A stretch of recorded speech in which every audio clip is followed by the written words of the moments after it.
What's up, guys? It's your boy Richie. Just wanted to come on here and talk about a problem I've been having that I think I've solved pretty much. I didn't solve it without help. There was a lot of help involved, and I just wanted to say shout out to Mark at Panic Wiring. They're the ones who sold me my ECU. This is my 1996 Nissan 240SX. We're running on Link Monsoon with the Panic Wiring patch harness. It's fully built engine, Wiseco pistons, Eagle rods, blocks bored out 20,000s over. The head was refreshed, took it to a machine shop. Everything's been resurfaced, redecked. PSR turbo 3076, I believe. Full custom exhaust. I believe that pretty much is it. Mishimoto radiator. Intercooler is some random one. I don't know where it came from. I just kind of had it. We got a catch can set up. My buddy welded a -10 AN fitting to the valve cover. I welded the bung that goes to the oil pan. I welded up pretty much the entire exhaust minus the actual downpipe. I welded from the downpipe to the back. We're on NGK 7 BKREs, or I don't remember, something like that, but heat range is 7. And I think that a tile wastegate, that pretty much sums up everything. Anyway, so the issue we were having is once we got the car running, we ended up going to the dyno, and while we were on the dyno, the car would hit a cut at anywhere from 3,500 to about 5,000 grand RPM. So sometimes it'd be 3,500, sometimes it'd be 5,000, it just depending on what it wanted to do. And we're using Link software. Nothing was popped up as like a rev limiter or no fuel cut, no boost cut. There was nothing, no active limiters that were, causing this issue. So we were going through and trying to figure out what was going on. I was very confused. I ended up calling Mark at Panic Wiring because the ECU was, I don't know if it was sending a signal to the laptop or just the tuner's laptop was old. I don't know. However, what I do know is while we were trying to tune, we were having some issues where his laptop would completely just shut off. And it would throw the laptop would say that it was seeing like a 5-volt signal come through the laptop, so it would shut off. I don't know what was going on there. That's out of my ball game. But nonetheless, talking to Mark, he said, hey, send me a log and let me check it out. So he checks it out, and we're digging through this. We can't really find an issue. In the Link software, there's a parameter that shows trigger errors. So if for some reason the camshaft position sensor loses its signal or sync, it will cause a trigger error. So I will show you this. This is your distributor, right? And what you have on the inside, normally above this is a dust cap, this screw that holds on the trigger wheel, and then on this guy goes the rotor. Once you take all that off, you are exposed to your trigger wheel.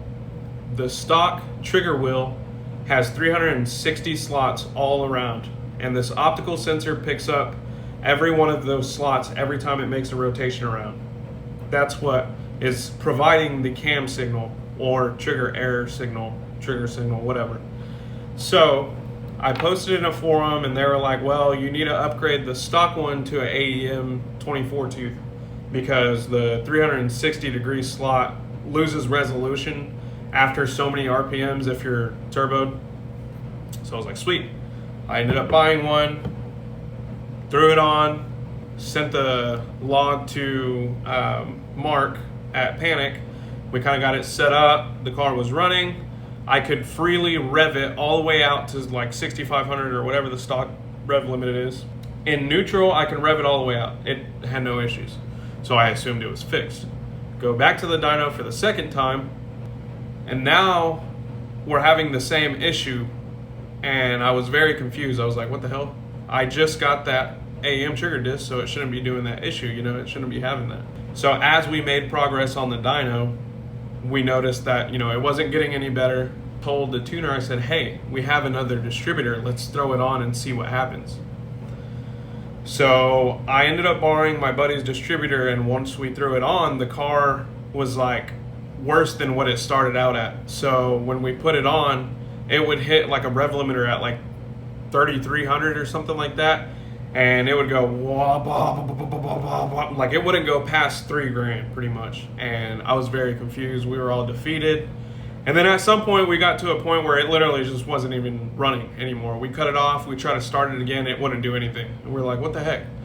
So it failed so bad that we had to push the car on the trailer. We all gave up and we ended up just going home. And so I was mad and just confused, and I prayed about it. I was like, dude, give me a sign, something. Like, there has to be something that we're missing that I don't know what it is. If the new distributor that we know is good isn't working and made it worse, how does that even work? So I give it about a week, come back to the house, I'm bored one night and I just start messing with it, and me and Mark at Panic had the idea to throw the stock spark plug wires back on. If there's any issues with that harness, then that will eliminate all of our issues. I put the stock wires on, and since I put the stock wires on, I was like, well, I probably need to retime this engine, because now we can't just use the timing offset, or at least I didn't think that we could use the timing offset in Link software. So I pulled the distributor out, I re-stabbed it, it was 180 degrees out, so I got it closer, had the timing light on. I think it was at like 25 degrees.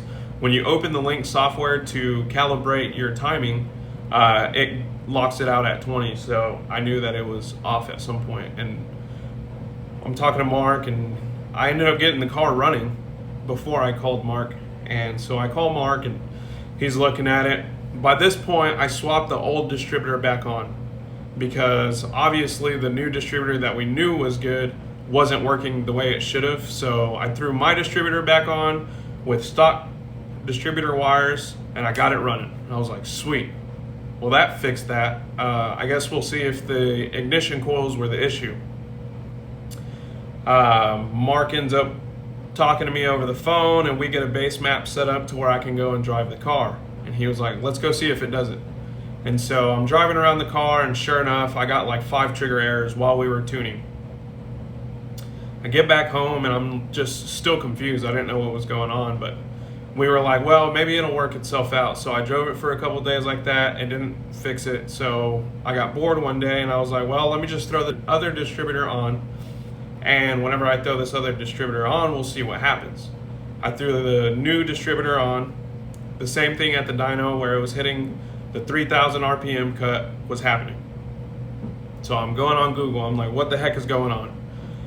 Looking stuff up, and surely enough, the computer, or Google, ends up saying, hey, try changing your spark edge from falling to rising.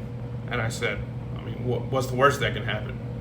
That's what I do. I ended up changing it, and I could be wrong, it could be vice versa. Either way, if you have this issue, try both and see what happens. I guess if you're on Coil Unplugged, you can do more research on that, because I've read that if you changed rising to falling, if it's working on rising, you can destroy your coil packs. So disclaimer, I guess.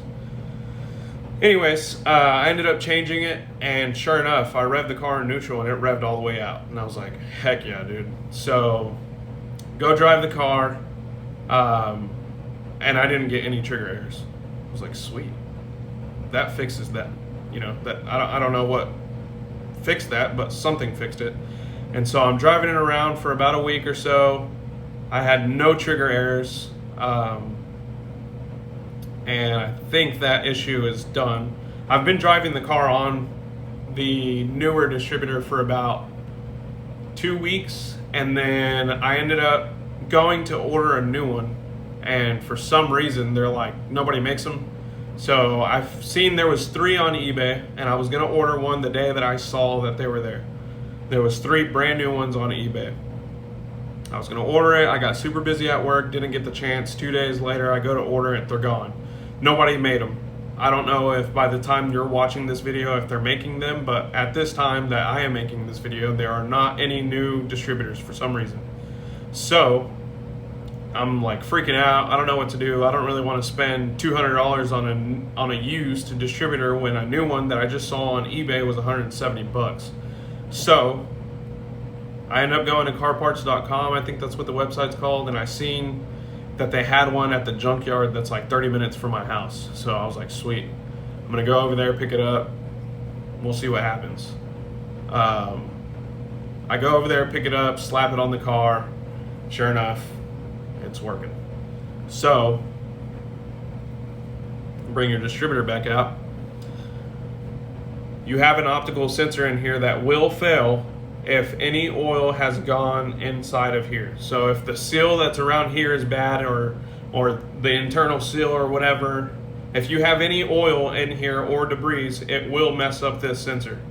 I think that's what happened to mine. Whenever we pulled the dust cap off, there was a little bit of oil residue, and I mean, this thing is super sensitive, so if you have something there, it's probably bad.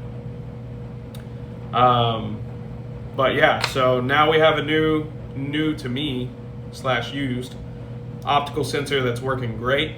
We have a AEM 24 tooth trigger disc, and we are not back on ignition coils or coil packs, but the issue is solved. The car's making, I think I've seen upwards of like 17 pounds of boost. I have no idea what the horsepower level is right now. I just know it's fast.